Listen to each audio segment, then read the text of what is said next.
Hi, my name's Angela, and in today's video I want to talk about hyper-independence and some ways that you can overcome this. So this channel is for people that want to crush their intrusive thoughts and behaviours so that they can heal fast. I give you explanations and resources to help you regain control of your life. So hyper-independence can be when we've basically not had our needs met as a child, and therefore we just struggle to ask for help and also know that we will get help. It's actually seen, we feel quite shameful, hence you could leave it to the last minute to ask for some serious help if you feel like you need it because you feel ashamed. So here's some ways in some relationships that could cause problems with hyper-independence.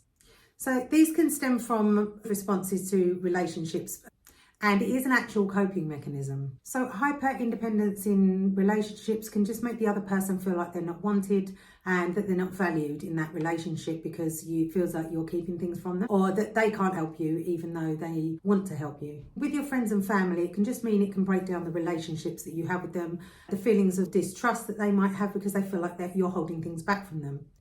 And hyper-independence in a professional setting can just set you up for a disaster when it comes to work, especially if you're not willing to ask for help when you need it. It can actually jeopardise and cause you to self-sabotage in your work environment as well. But it can also be a lack of support in your workplace that you know isn't there anyway, so that can be a different sort of scene altogether. And it can cause you a lack of balance between your work and home life too. So are you hyper-independent? How do you know? Because sometimes it can be hard to tell. There's nothing wrong with being independent, but it's when you take it to extremes. And it can be something as simple as needing to do things on your own, although you know that people can actually help you. So other signs that you could be hyper-independent can be, you can also refuse help when it's actually offered to you because there's the feelings of shame that you have. You can individualize things, imagine that things are just happening to you and they don't happen to anyone else, and that's why you may feel ashamed to ask for help. The inability perhaps at work to delegate tasks, like you're the only person that could possibly do things in a control way as well, but just unable to delegate tasks to other people that could easily be done by somebody else. And needing to know every single detail of a task if you do delegate it as well. That can often be a sign of hyper-independence. So there's some ideas of how hyper-independence can be showing up in your life. So here are some ways that you can try and overcome the hyper-independence and the inability to ask for help. So one way to do this is to try and build some meaningful relationships. Now, what do I mean by that? Actually letting people that are close to you help you. So friends or partners that you really trust, just allowing them to help you if help is offered. There are people in your life that care about you and they genuinely do want to help you. So just allowing yourself to let them help you can be a great start to being able to build these sorts of relationships and also to get the help that you may need. And also down to trust issues. If you can start working through your trust issues, these could be from experiences that you've received in the past, and just learning to work through those and recognise them for what they were. And know that not everybody is there to not be trusted if you've had your trust broken in the past.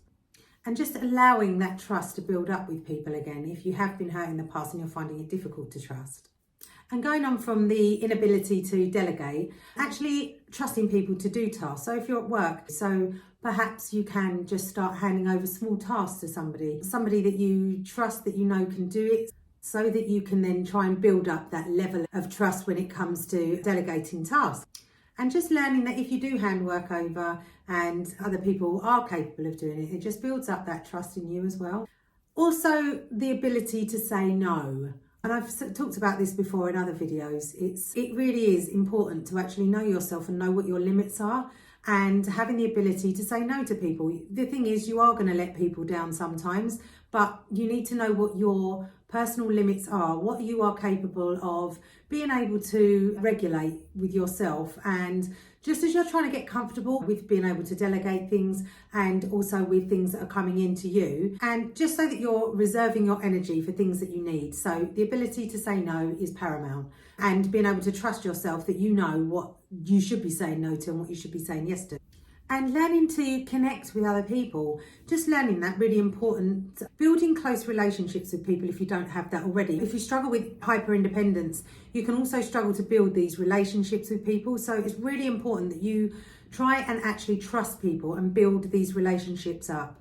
Even if you've been hurt in the past, or this is something that you're carrying on from childhood, if you haven't done the work yet, then you can try and build these sort of relationships up and learn how to trust people. And it's building healthy relationships too. And if you're dealing with this for somebody that you know or love, then here are some ways that you can support somebody that is hyper-dependent. So people that are hyper-independent and that have trust issues need you to check in with them regularly. They need to know that you are actually there and that they can trust you. And when you do say that you are there to support people, is knowing that they're probably going to reject you, but to reassure people that you are there, and if they need you, that you can go back to them, and that it's not going to be cut off just because they've said no to you to start off with. Having compassion with people as well as yourself. If you are struggling with hyper-independence, try to remember that everybody's different too. So one person that may have trust issues can be really good at asking for help, whereas another might really struggle.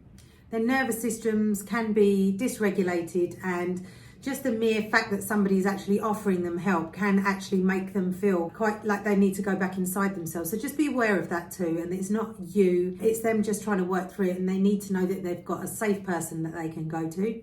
And just know that what you or those people around you, if they're loved ones that you're watching this video for, what they're dealing with can be so overwhelming and very stressful. But know that the person needs to know that they're not alone, and you need to know that you're not alone as well if this video is for you. There are lots of ways that you can overcome this, and there are lots of ways that you can actually learn to ask for help. There is a way that you can rely on others that is safe. So I hope this video has been helpful. Let me know your thoughts in the comments below if this is something that you struggle with. My name is Angela, and I really appreciate you watching this video. And please hit the subscribe button to be notified when I post my next video. And thank you very much for watching.